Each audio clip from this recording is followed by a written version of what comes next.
Turn to Matthew. Matthew chapter 5.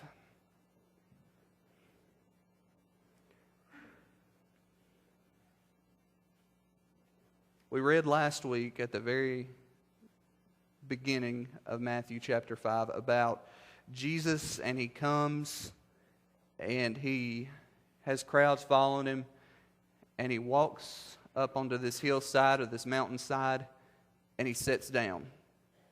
And it says in Matthew chapter 5 verse 1, it says that when he saw the crowds, he went up on the mountainside and sat down, and his disciples came to him, and he began to teach them, saying.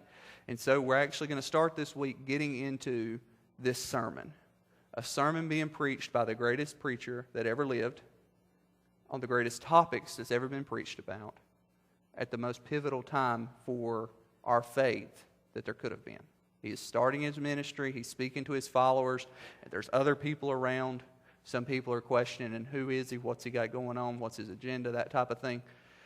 But it's extremely important. Now, before we get into this, I want to give you a little bit of background to the text that we're fixing to come up on so we can better understand it. We do have a movie clip today, so we'll have a little intercession for that. But a little background. When we're reading this out of Matthew. Okay? For some of us, that's just one of the Gospels. But whenever you look at Matthew and you understand a little bit about Matthew, he's not just Matthew in the list of Matthew, Mark, Luke, and John. He's got a very specific purpose. Because Matthew writes to a group kind of like us today. He's writing to the church folk, so to speak. He's writing to the Jews. He's writing to the guys that do understand the Old Testament, that do understand the things that's happened in the law. They do understand the history of where they came from. And so he's writing his letter in the first century to this particular group. And so when we read that, we need to understand that his intended audience is not the Gentiles. It's not the Romans. It's not just a general letter. It is specifically to the Jews. He wants these church folk, so to speak, to understand this is what your history says. This is the fulfillment through this man, Jesus Christ. So understand that. Mark, he wrote his letter to the Romans.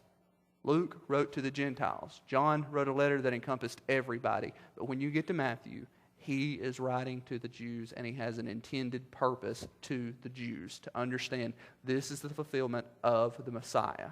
So when we come to this and we see Jesus starting to do his first sermon, there's a lot of anticipation. There's a lot of look and a lot of talk and a lot of whispers about, could this man be the one? And if so, what's he going to ask of us? And how is he going to lead? So, with that, he goes up in Matthew, and it says that he went up on a mountainside and he sat down. Now, I'm going to do this. I don't know how many people have I got in here that were sixth graders with me at some point? Okay, I've got some. Shout this out because everybody's like, okay, I know what the answer is going to be. When you go up on a mountain, what happens? Okay, nobody said it. Maybe I didn't teach anybody anything. Thank you. Something big. Thank you, Sandy. Sandy was in there long enough.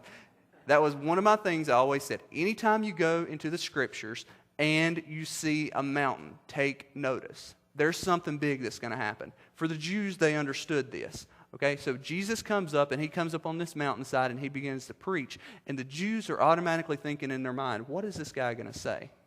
What is going to be the important message that's coming? Because we know he's on a mountain, and you get this parallel even whenever you look at the Old Testament. You see Moses, the great Moses, going up to speak to God, and he goes up and he comes back down with this law. He comes back down with the agreement between God and his people.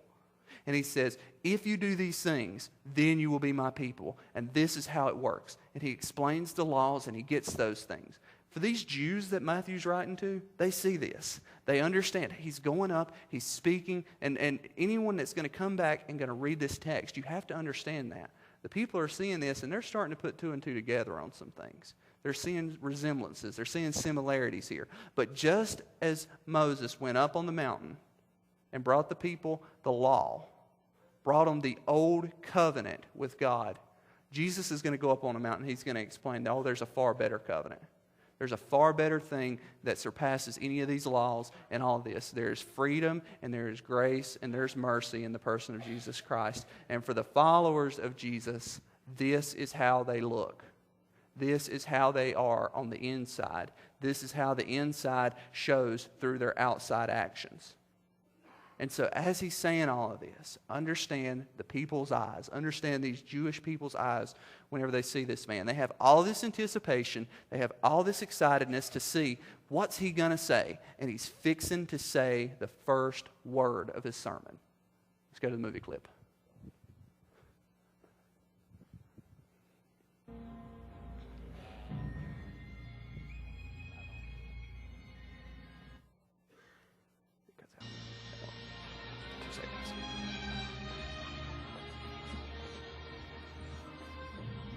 Wallace. Can't be. Not tall enough.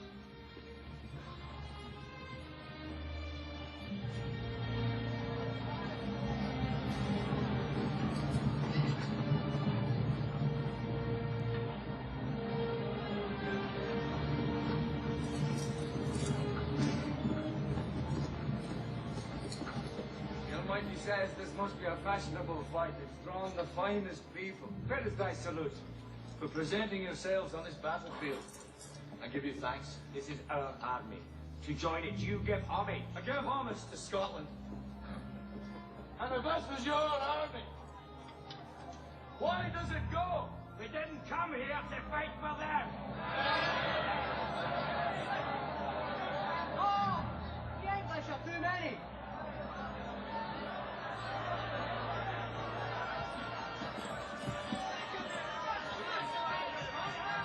Friends of Scotland, I am William Wallace. William Wallace is 7 feet tall. Yes, I've heard. Kills men by the hundred. And if he were here, he'd consume the English with fireballs from his eyes. I am William Wallace. And I see a whole army of my countrymen here in defiance of tyranny. You've come to fight as free men. And free men you are.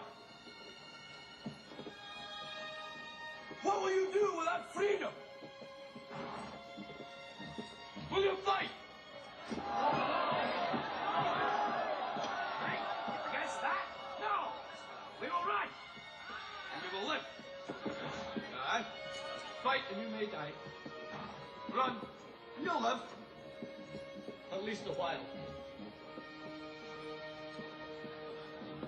And dying in your beds, many years from now, would you be willing to trade all the days from this day to that for one chance, just one chance, to come back here and tell our enemies that they may take our lives, but they'll never take our freedom?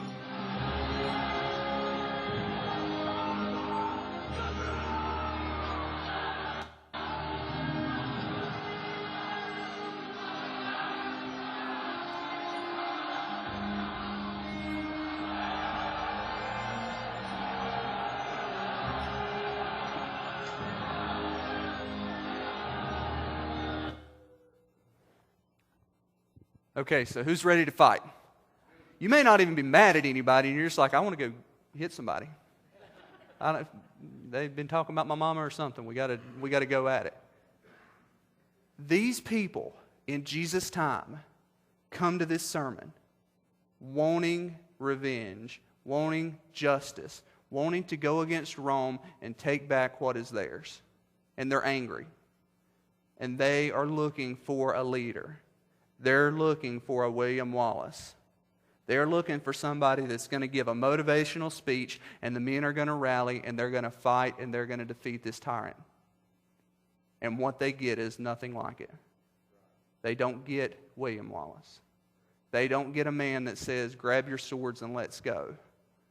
They get a man that in Matthew chapter 5, verse 3, he looks at them, and he says, blessed are the poor in spirit, for theirs is the kingdom of heaven. Blessed are those who mourn, for they will be comforted.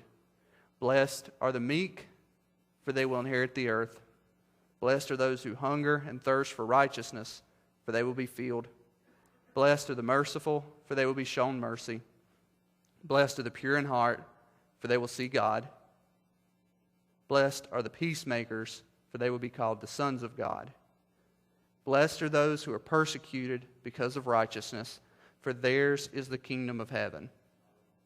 Blessed are you when you are insulted, when they persecute you falsely for all kinds of evil against you because of me.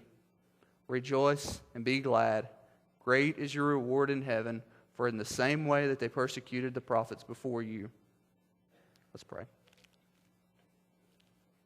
Father, again, as we look at this text, God, guide our hearts to understand that your intentions here on this earth is not to win a political, a self-governing, whatever debate for your people, to provide a freedom that is only down here, but Lord, it expands so much further. It's an agenda that goes to heaven, and it's an agenda that has to do with us reaching out humbly, submissively, meekly, poor in spirit. Lord, doing all these things to accomplish your will and accomplish your kingdom, not on this earth, but in heaven. And so, God, help us as we read that we understand what your intentions were whenever you came and what you expect of us in return. In Christ's name, amen.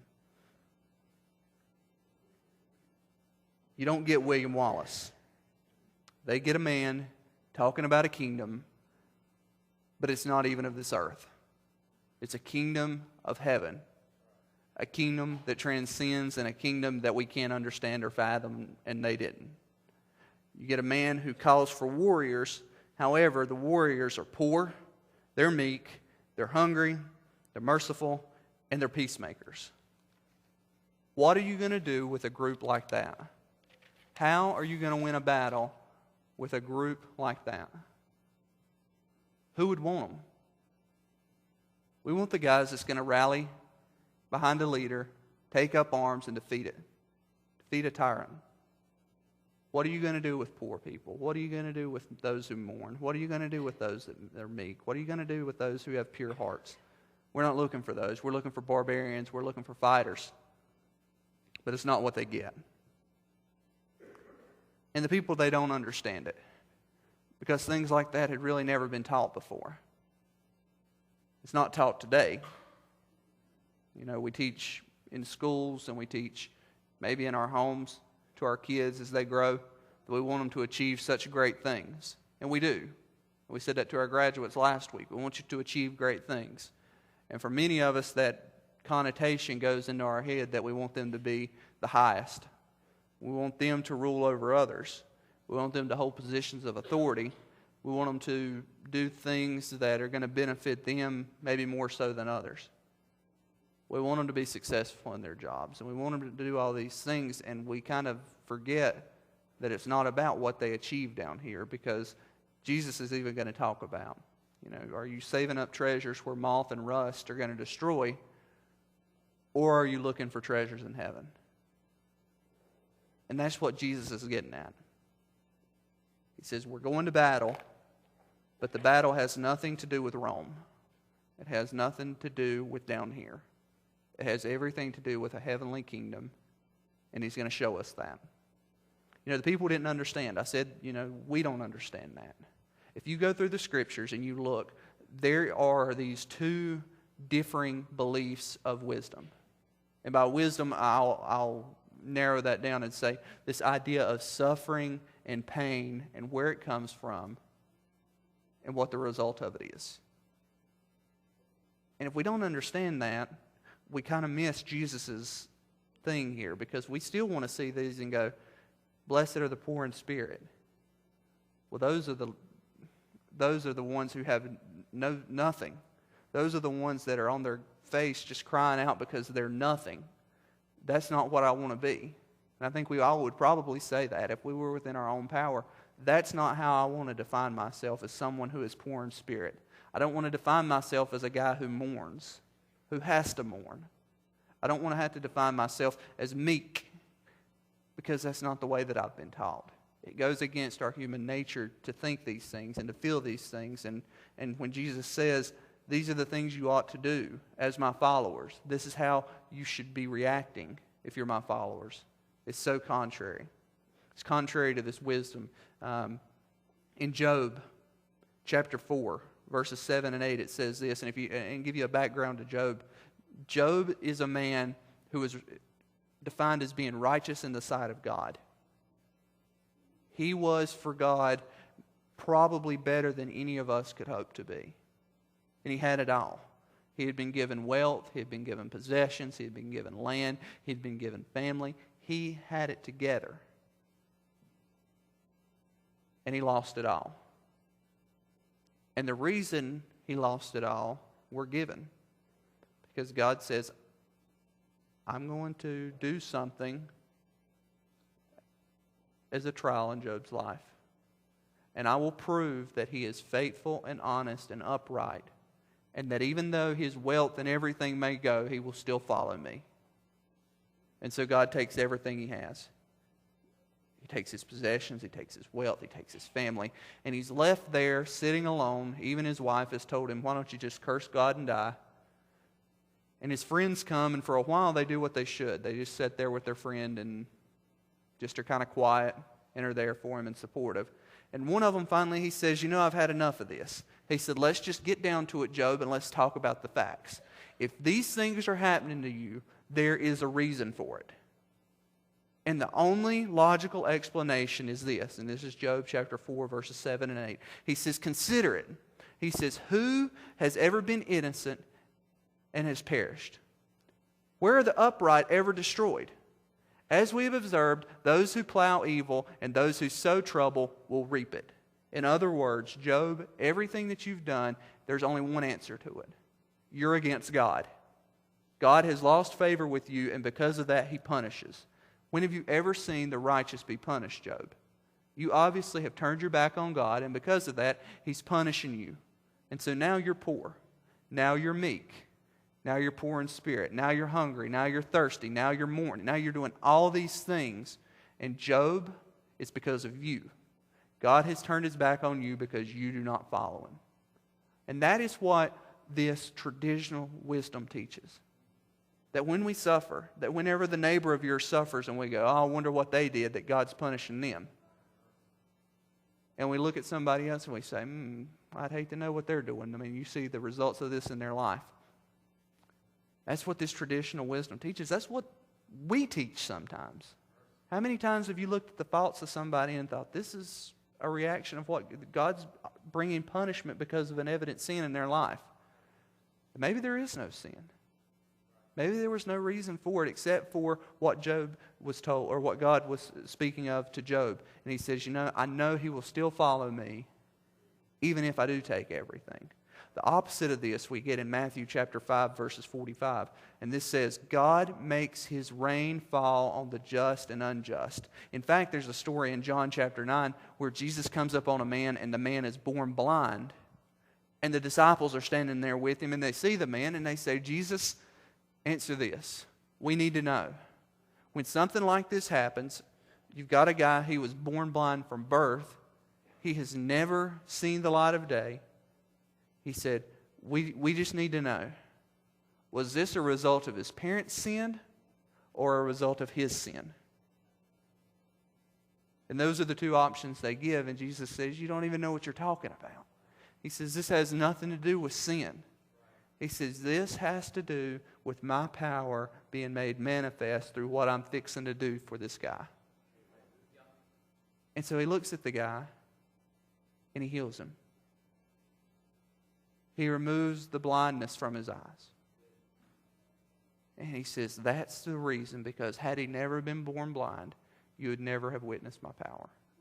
And we don't do that as a church. We don't see that as a church. We don't see that as individuals.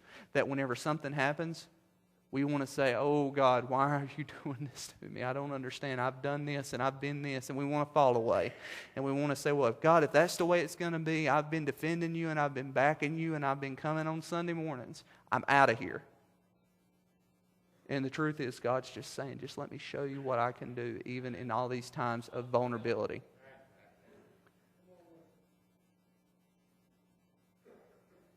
So for the poor and for those who mourn, for those who are meek and merciful, pure in heart, peacemakers, those that are persecuted, Why is it happening? Why does he say this? Why does he say these are the ways it ought to be?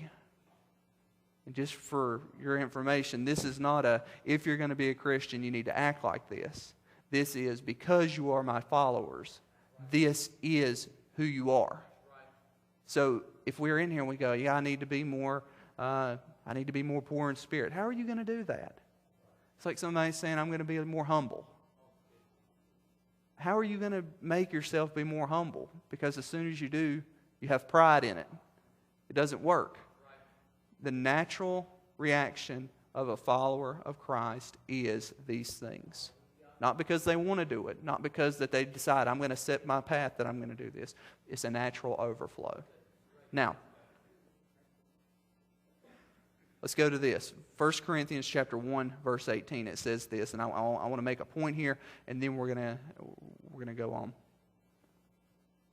In 1 Corinthians chapter 1, verse 18, it says this. It says, "For the message of the cross is foolishness for those who are perishing." And that's what we get to in this passage. Jesus comes and he sits down, he speaks these words, and the people look to him and they don't understand. And they don't comprehend. And it goes on in some other passages where it talks about that you are hearing, but you've not heard.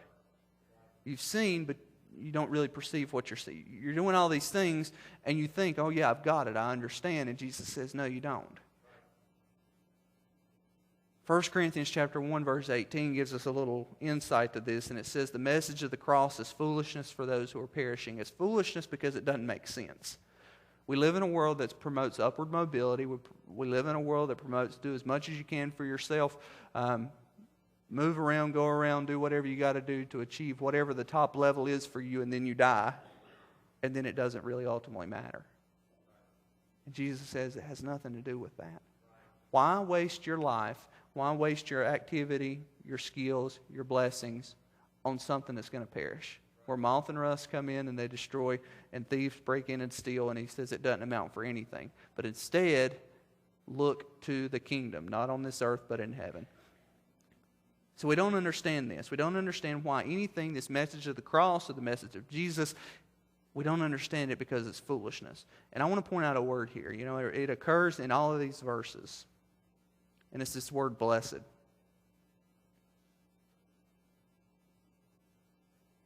This word, people call it happy. I told Eddie, I said he would not do it adamantly. I told him I wanted to do the happy song, you know, the clap along. Yeah, anyway, I wanted to. I don't even know how it goes, but I just know the chorus of it. But I wanted to do that. He wouldn't do it. He said it was ungodly. I disagreed. I thought it was good. But I wanted to do the happy song, and he wouldn't. But when we think of that, we don't get the understanding completely of what happy is. Because I can be happy over circumstances, and as soon as those circumstances change, my happiness is gone. It transcends that. It goes beyond that. The word there is Marcurius, and it's a blessing, but it's a blessing beyond this earth, is the understanding.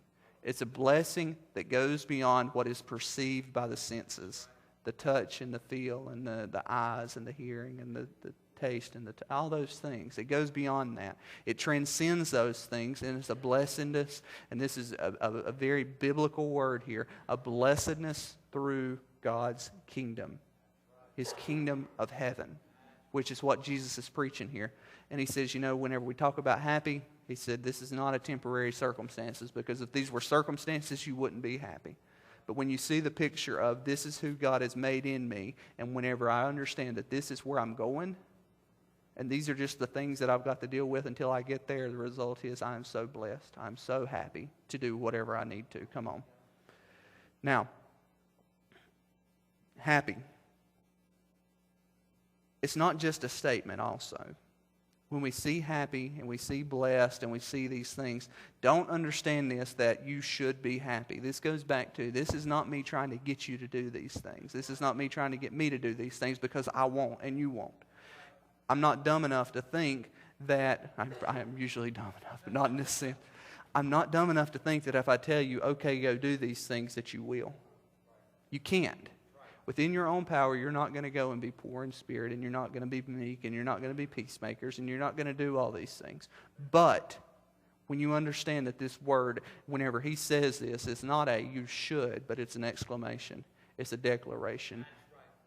And it says, "Oh, the joy of the poor. Oh, the joy of the mourners.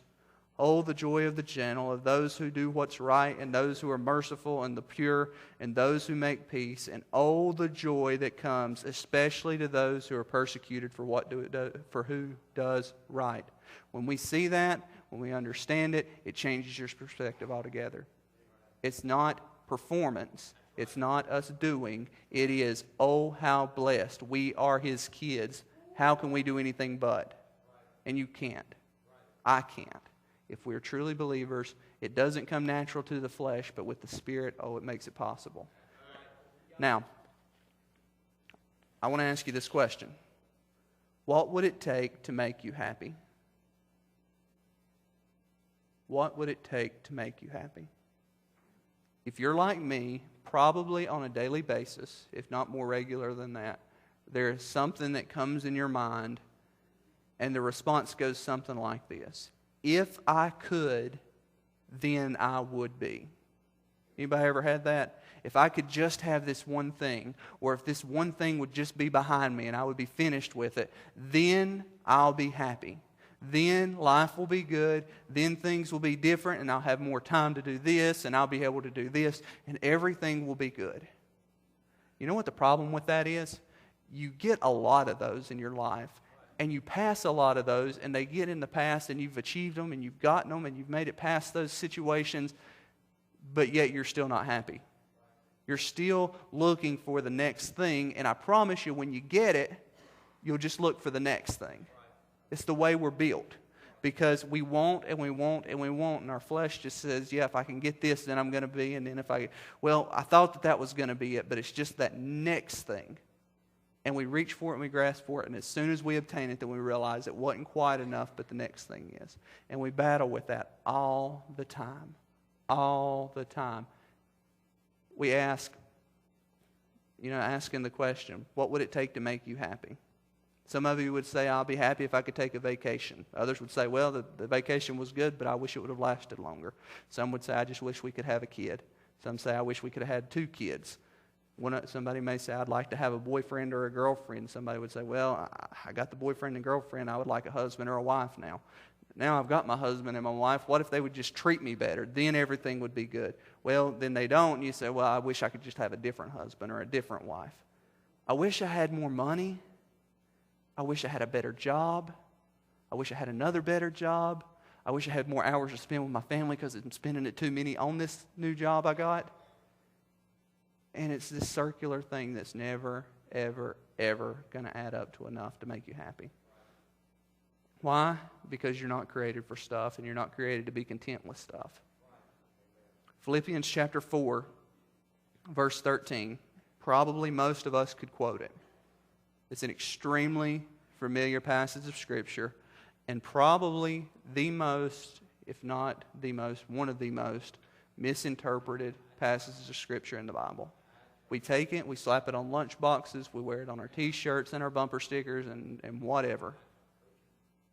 And we say, I can do all things through Christ who gives me strength. And we use that to motivate us to achieve. And that's never the intent of the verse. You take the verse and you take the text and you take it out of its context. The only thing you're left with is a con. You're left with something that was never intended. And whenever you look at Philippians chapter 4, verse 13, I would beg you, before you quote it, to go and make 100 on your test. I used to do that. I can do all things through Christ who gives me strength. I didn't study for this test, but God help me, I'm going to do it. And then you get the 70 and you go, well, he missed it on that one. That's not the intent here. It's not the understanding of this passage that God's your magic genie that's going to let you achieve everything. Philippians chapter 4, verses 10 through 13 says, I rejoice greatly. This is Paul in prison. I rejoice greatly in the Lord that at last you renewed your concern for me.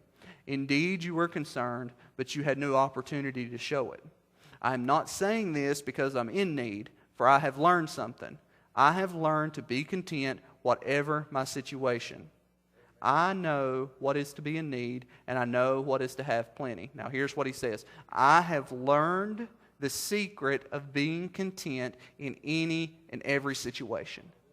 Don't read Philippians chapter 4, verse 13 if you're not willing to read Philippians chapter 4, verse 12. I have learned the secret of being content in every situation. Whether well-fed or hungry, whether living in plenty or in want, verse 13, I can do all things through Christ who gives me strength. It's not your way to say, God's going to give me everything I want because I can do it through Him. It's your way of saying, God, I can do anything because no matter what I have, whether it's lots or whether it's little, you are with me and I am content in you. Understand that, church.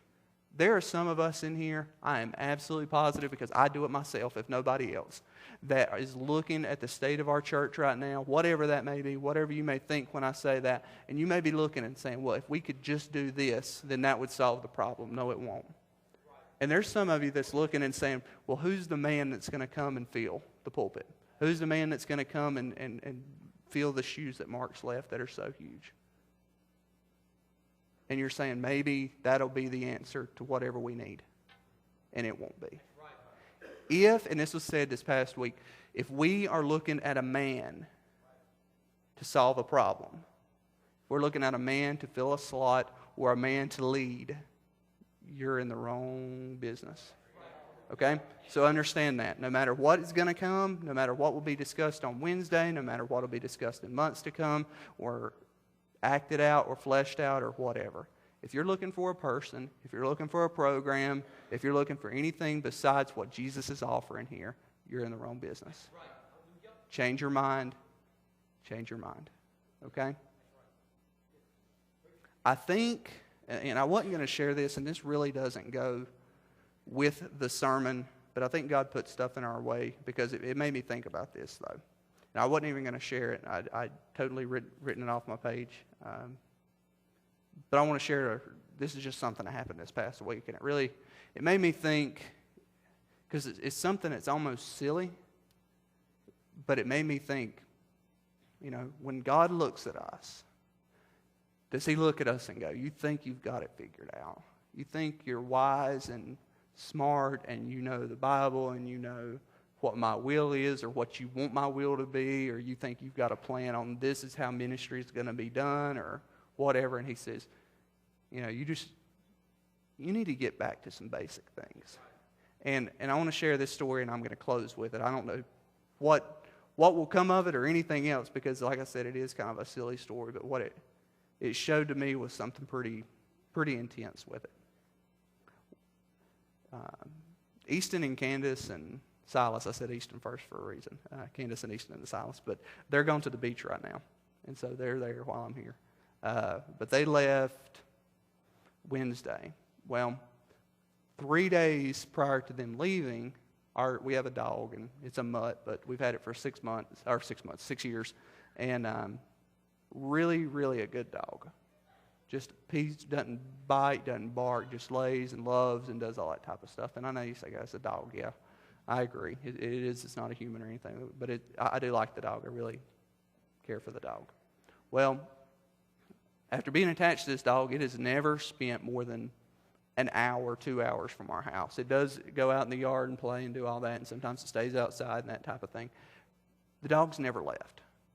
On whatever day it was, Saturday or Sunday, one of those days, Candace asked me, she said, "Have you seen," don't take offense to this, Peyton, but my dog's name's Peyton, and she's a girl, so I'm sorry. Peyton Stamey's looking at me like, but she said, "I hadn't seen Peyton." And I said, "Okay." I said, "Well," she's probably just out running around doing something. She said, "Well, I just hadn't seen her today." I said, "Okay." So that night, got home, dog wasn't there. Next morning, got up, she wasn't outside. And so obviously I'm kind of thinking, this ain't looking good for Peyton the dog. And the next day came and went, no Peyton the dog. Next day came and went, no Peyton the dog.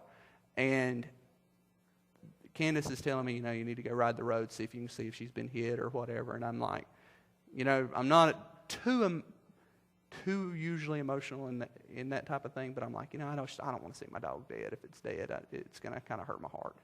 So I'm kind of reluctant to do it. I do ride a couple roads, don't see her. And they find a dog, and they say, we think we saw Peyton on the side of the road. So I'm like, okay. So anyway, they go check it. It's not her. And so it's been 3 days, and ended up going to my dad's for one evening, and Easton was eating. And so he said he's going to say his blessing. And so in his blessing, which he's definitely a Baptist, he goes really long on his prayers. But in the length of his huge prayer, he says, God, will you please bring Peyton home safe? He said, I really miss my dog. I really wish she would come home safe. And I thought, honestly, I've not prayed about it. I thought, son, your dog is gone. It's done. She's never been gone from home. There's only one reason for it. And so, for me, it's not that big a deal, but I'm thinking for him, he's probably going to, be wondering that type of thing. So I didn't think anything else about it. I've not called for the dog or anything at the house, really. And so I walked out that night. I thought, I'm going to call for her one time. Because my thinking is, if she's there, she would be at the house. I'm not going to have to call her to the house. So I go out and holler for her and say, Peyton, do whistle a little bit. And I sat there for a minute, didn't hear anything, and did it again, and I could just hear, what is that? I whistled again, and I could hear. I thought, what is that? And so I went inside. I thought it was Easton going up and down the steps, and he was in his room. So I just listened for a minute, and I could just hear. And I don't know how.